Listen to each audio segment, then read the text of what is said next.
take. Fear. For most of us mortals, it's the most potent emotion that we feel when pushing our limits.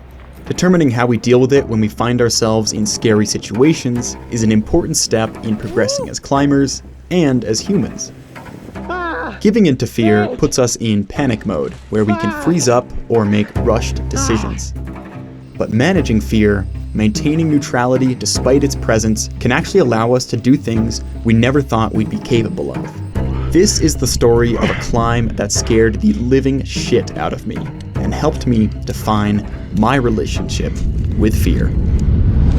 Okay, before we get into this episode, a little bit of news. In roughly 2 weeks, I'm planning on releasing my big tree climbing documentary, Climbing Giants, here for free for you guys on my YouTube channel. And along with it, I'm gonna be releasing a big story behind the scenes video about how I grew up in Costa Rica, discovered this story, and how we became climbers ourselves. Yeah, I'm really excited for this. It's been a project that's been going on for quite a while now. And I'm really excited for this to be sort of this satisfying conclusion to it all. So yeah, if you wouldn't mind, stay tuned. Keep your eyes out for Climbing Giants or the Costa Rica story coming soon. And without further ado, we'll get back into the episode. On the property where I grew up in Costa Rica, there is a strangler fig tree that is really tall and skinny, kind of like me. I always noticed it as a kid, but it wasn't until I became a climber and realized that climbing these trees was actually possible that I could fully appreciate it and give it the name Árbol Flaco, or the skinny tree. The first time we climbed Árbol Flaco was to just get to the top. It wasn't clean climbing, we had to do a little bit of route finding, but eventually my friend Rafi and I made it to the top, making the first ascent. Woohoo!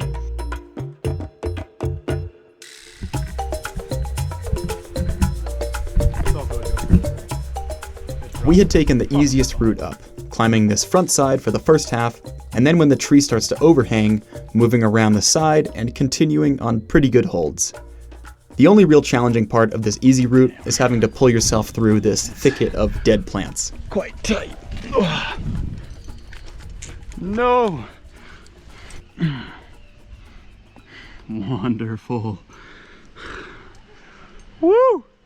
You have like no spatial awareness in the dark. Dude, yeah. They're just like getting smacked in the face by everything. Yeah. It's so cold, man.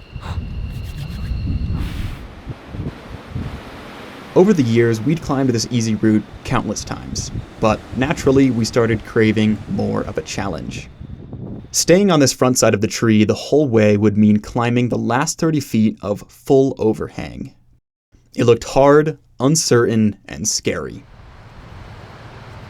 Who wants to go first?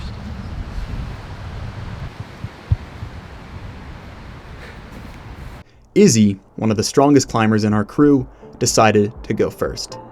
The wind that day was so strong that the whole tree was actually twisting and turning, and it was a challenge to even keep my drone in one spot. As Izzy made his way into the steeper overhang section, the climbing got harder and harder, and there were very few spots to place anchors. There's no placement here, nothing to do here. You need to keep going and seeing if there's anything up there. So I was in this place where I very much didn't want to fall, you know.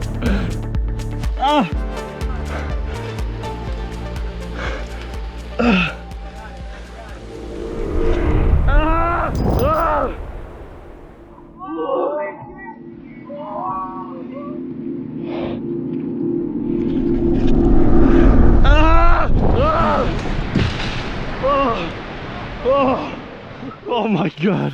Puta madre.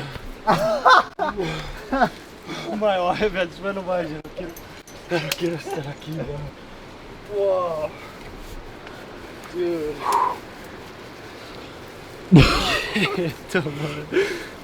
So fucked up. Dude, that is the biggest ripper I've ever seen on anything, man. With my own eyes. So fucked up, dude.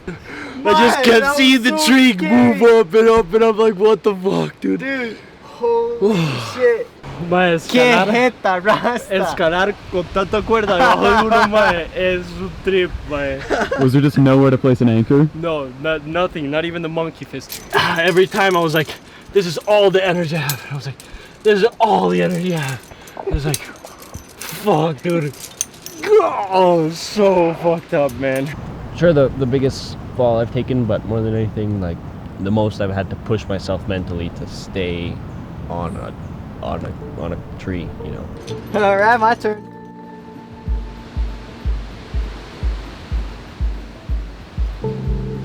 What was going Do you through your share head that? climbing that tree? Oh my god, I was like, I hope I don't fall like Izzy, dude. Like that crazy whipper, dude. But at the same time, I really wanted it too. I wanted that rush.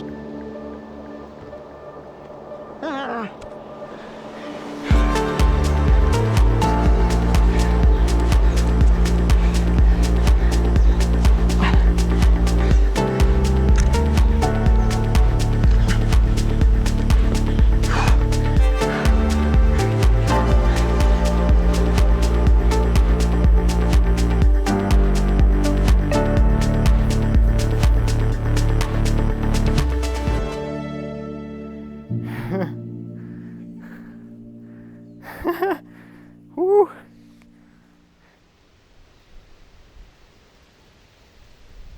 My hands were so sore. I would take them off and rest, and I couldn't even move my fingers. They were just like locked on monkey form. Dude, your legs in that kick move looked like some martial arts stuff, man. The only reason I finished the climb was because I saw how fucking big that whipper was. From once you're up there and you look down, and I'm like, I'm not doing this. I gotta finish the climb. Yeah, that's what I tried telling myself. Didn't work.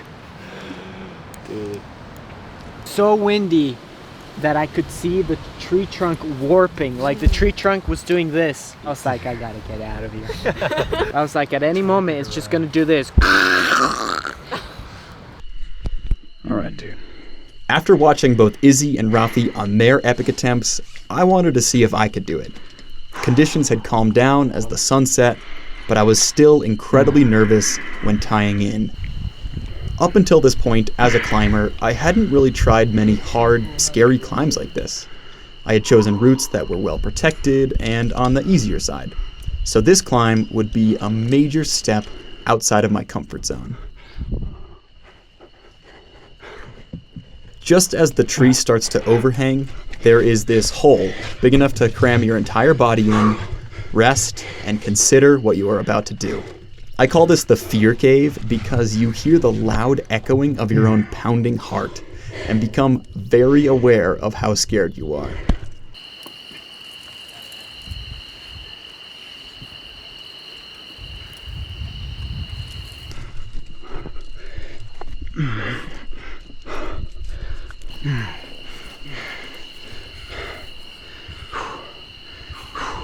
Looking up at the difficult, unprotected section above me, I felt so scared I wanted to vomit. Whew. This is pretty scary.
Woo, take. Dude, barely ran out there strength. Holy shit, man. That was a huge run out. My heart, dude. While I didn't complete the route, this still felt like a massive victory. I had felt all the neurotransmitters that my screaming amygdala could possibly produce, and yet I still went for it. Looking back, it was in this moment that, for the first time ever, I perceived myself as brave. Which, as a self-reinforcing identity, has allowed me to continue to try hard and scary things. I still feel fear a lot, but it is all relative to my growth and ambition. And because of experiences like this one, I know that I'm always going to have the ability to push my limits. I don't know, whenever there's lessons in life that I need to learn, climbing seems to be the medium that I learn those lessons through. In climbing, that's one of the things it's about. It teaches you how to push yourself. And it teaches you that even when you're on the limit, you can actually push just a little bit more.